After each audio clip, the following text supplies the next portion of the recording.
नमस्कार दोस्तों, कलयुग के चमत्कार संतों की वाणी में आप सबका स्वागत है। दोस्तों, पुराणों की कथाओं के अनुसार तो हम आपके पास कभी भगवान श्री राम, कभी भगवान श्री कृष्ण, कभी श्री हनुमान जी, कभी माता रानी की कोई ना कोई कथा लाते ही रहते हैं। और कई बार हम आपके सामने मोटिवेशनल स्टोरीज लाते हैं जिससे हमारे आजकल की पीढ़ी को कुछ न कुछ सीखने को मिलता है, यानी कि शिक्षाप्रद कहानियाँ। बहुत समय पहले तो हमें ये अपनी नानी दादी या गुरुजी के मुख से ही सुनने को मिलती थी, लेकिन आजकल हमारे पास मोबाइल फ़ोन जैसे और भी कितने ही गैजेट्स हो गए हैं जिनके जरिए हम ये कहानियाँ सुन सकते हैं। आइए आज भी हम एक ऐसी ही शिक्षाप्रद कहानी सुनेंगे। अगर आप इस चैनल पर नए हों तो कृपया इसे सब्सक्राइब कर लें ताकि हर आने वाली नई वीडियो की नोटिफिकेशन आपको मिलती रहे। और अगर आपको ये कहानी थोड़ी सी भी अच्छी लगे तो कृपया इसे लाइक कर दीजिएगा। आपका एक लाइक हमें और ज़्यादा इंस्पिरेशन देता है। आइए अब चलते हैं हम आज की कहानी की तरफ। बहुत समय पहले की बात है। एक बार धर्मराज जी अपने सहायक चित्रगुप्त जी के साथ बैठे हुए दरबार की में अपनी जो लोग मृत्यु लोक से अपनी आयु को भोग कर यमलोक में गए थे उनके बारे में चर्चा कर रहे थे। धर्मराज जी ने देखा कि आज उनके सामने 4 लोग उपस्थित हैं। उनमें से एक साधु है, एक राजा है, एक सत्य बोलने वाला है और एक झूठ बोलने वाला व्यक्ति है। ये चारों एक ही समय पर मृत्यु को प्राप्त करके अपने कर्मों का हिसाब मांग देखने वहां पर बुलाए गए थे, जिनके बारे में चित्रगुप्त उनके कर्मों की किताब को देखने के लिए बैठे हुए थे। सबसे पहले धर्मराज जी ने साधु को बुलाया और साधु से पूछा कि तुमने पृथ्वी पर क्या क्या किया है। तब साधु ने कहा, महाराज, मैंने तो साधु का ही वेश धारण किया हुआ है और मैंने अपना जीवन बहुत सादगी और सफाई से बिताया है। इतना कहकर वह चुप हो गया। तब जमराज जी ने चित्रगुप्त की तरफ देखा और कहा कि इसके कर्मों के बारे में बताओ। तब चित्रगुप्त जी ने कर्मों की किताब खोली और जमराज जी को बताना शुरू किया कि ये साधु नहीं है, ये साधु के वेश में असाधु है, क्योंकि इसने साधु का चोला धारण करने के पश्चात भी अपना सारा जीवन ग्रस्त जीवन बिताए बिना भी वासना के और इच्छाओं की पूर्ति के लिए ही बिताया है। इसने अपने संपूर्ण काल में कोई भी ऐसा कर्म नहीं किया जिससे इसको साधु की संज्ञा दी जाए। इसे तो रौरव नरक में डाल देना चाहिए, क्योंकि इसने साधु के चोले का अपमान किया है। इससे बाकी लोगों का विश्वास भी साधु के वेश से उठ जाता है। इसने साधु बनकर लोगों को ठगा और पाखंड जैसे काम किए हैं। तब जमराज जी ने कहा कि ठीक है, इसे रौरव नरक में डाल दो। उन्होंने अपने जमदूतों को आज्ञा दी कि इसे ले जाओ, लेकिन साधु ने कहा कि अगर आप मुझ पर कृपा करें तो मैं आपके इन बाकी खड़े हुए 3 व्यक्तियों के साथ न्याय को देखना चाहता हूँ। तब जमराज जी ने कहा कि ठीक है, तुम इस दरवाजे के पास खड़े हो जाओ। अब अगली बारी आई राजा की। जमराज ने राजा से पूछा कि तुमने अपना जीवन कैसे बिताया। राजा ने कहा कि मैंने अपना जीवन बहुत अच्छे ढंग से, जैसे कि एक राजा अपनी प्रजा का पालन करता है, अपने कर्तव्यों को निभाता है, मैंने ऐसे ही बिताया है। मैंने प्रजा की उन्नति के लिए बहुत से कार्य किए, हर समय अपनी प्रजा को खुश रखने की कोशिश की, अपने राज्य का विस्तार किया और कई युद्ध जीते, और इसलिए मुझे स्वर्ग का अधिकारी बनना चाहिए, मैं ये मानता हूँ। तब जमराज जी ने चित्रगुप्त की ओर देखा और कहा कि अब राजा के कर्मों का हिसाब करो। चित्रगुप्त ने किताब में राजा के कर्मों को देखते हुए जमराज जी को बताया कि महाराज, ये राजा तो है, लेकिन इसने राजा होकर भी कई निरपराध लोगों को मारा है। राजा ये सुनकर हैरान हो गया। तब चित्रगुप्त ने आगे बताया कि इसने अपने राज्य का विस्तार, जिसकी कोई जरूरत भी नहीं थी, करने के लिए युद्ध लड़े और निरपराध लोगों को उसमें मृत्यु प्राप्त हुई, जिससे युद्ध के कारण अकाल की स्थिति पैदा हुई, लोग भूखे मरे। इसने अपनी प्रजा से कर इकट्ठा किया, जिनमें से कुछ ऐसे गरीब लोग थे जो कर नहीं दे सकते थे। इसने उन पर दया नहीं की, इसे तो बस अपने राज्य को विस्तार करने की लालसा थी। इसने राजा बनकर अपनी प्रजा को ऐसा कोई सुख नहीं दिया जिससे इसको स्वर्ग का अधिकारी बनाना चाहिए। इसके धन का लाभ तो इसके चापलूस अधिकारी ही उठा पाए, बाकी प्रजा को अधिकतर इसके राज्य करने से कष्ट हुआ है। इसने शिकार करते हुए निरपराध जीवों को भी मारा है। महाराज, इसे भी रौरव नरक में डाल देना चाहिए। ये सुनकर जमराज जी ने कहा, जमदूतों, इसे भी ले जाओ और रौरव नरक में डाल दो। राजा ने जमराज जी से साधु की तरह आज्ञा मांगी कि मुझे बाकी लोगों के साथ भी आपका न्याय देखना है।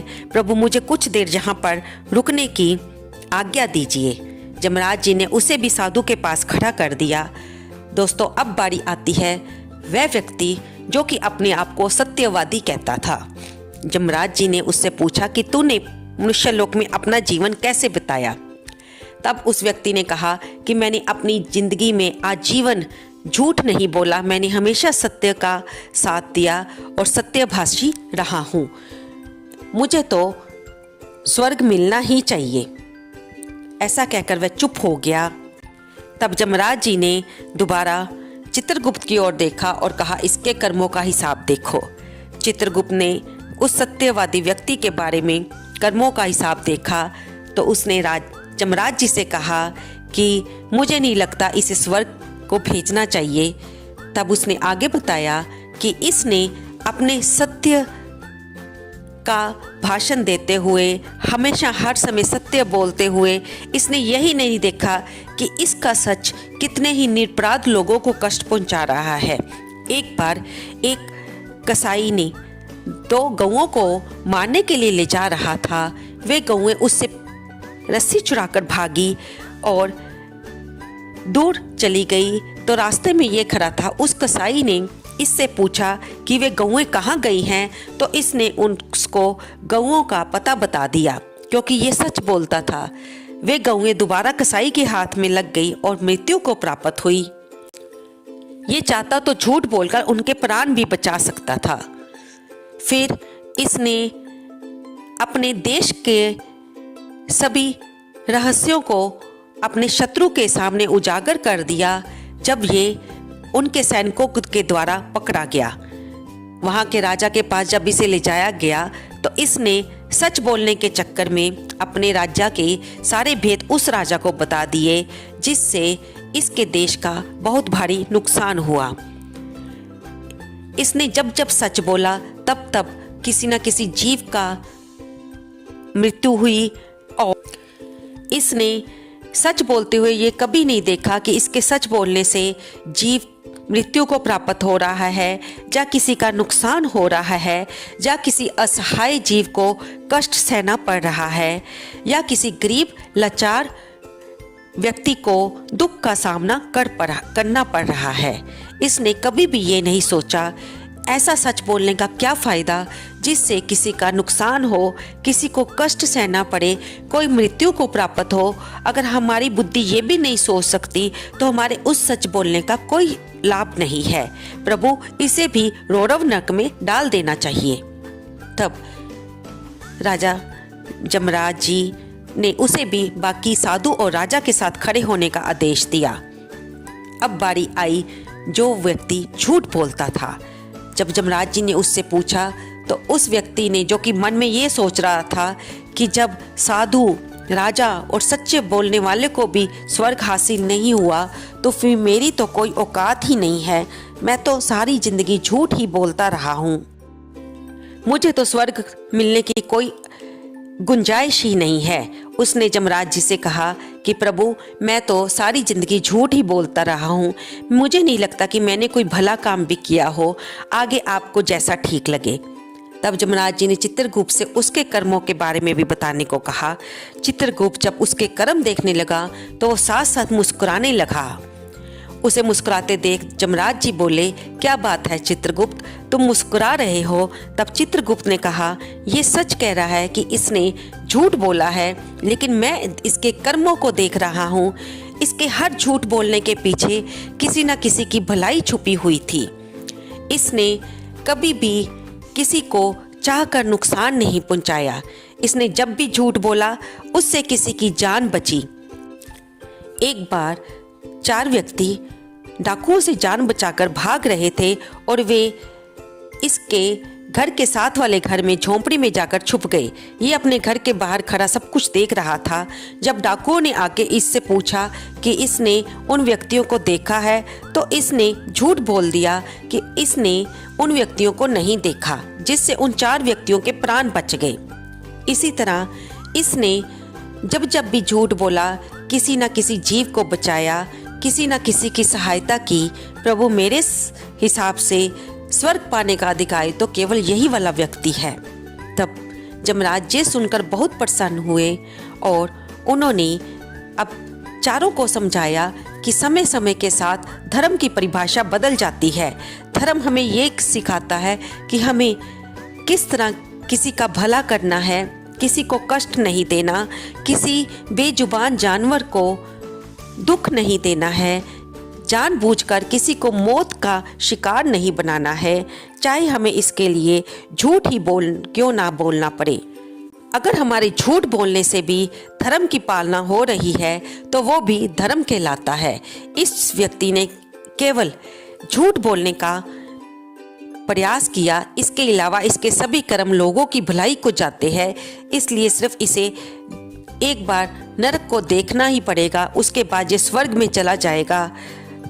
और तुम लोगों ने बाहर से तो धर्म को ओढ़ा, लेकिन धर्म की पालना नहीं की, इसलिए तुम तीनों रौरव नरक में जाओगे और वहां पर कष्टों को भोगोगे। ये कहकर जमराज जी चुप हो गए और चारों व्यक्ति अपनी अपनी जगह अपने अपने कर्मों का हिसाब देखते हुए अपने दुख और सुख को भोगने के लिए चले गए। तो दोस्तों, ये थी हमारी आज की कथा, आज की कहानी, जिससे हमें ये शिक्षा मिलती है कि इतना सच भी ना बोलो जिससे किसी का नुकसान हो जाए, और अगर झूठ बोलने से भी किसी की जान बच सकती है तो वो भी धर्म का एक रास्ता ही होता है। हमें, अगर हम संन्यास जीवन में हैं तो हमें उसकी मर्यादाओं का पालन करना चाहिए। अगर हम राजा के पद पर आसीन हैं या किसी उच्च अधिकारी के पद पर आसीन हैं तो हमें उस पद की मर्यादा को और उसके नियमों का पालन करना चाहिए। आपको ये कथा कैसी लगी? कृपया इसे लाइक करें, शेयर करें और कमेंट करें। धन्यवाद दोस्तों।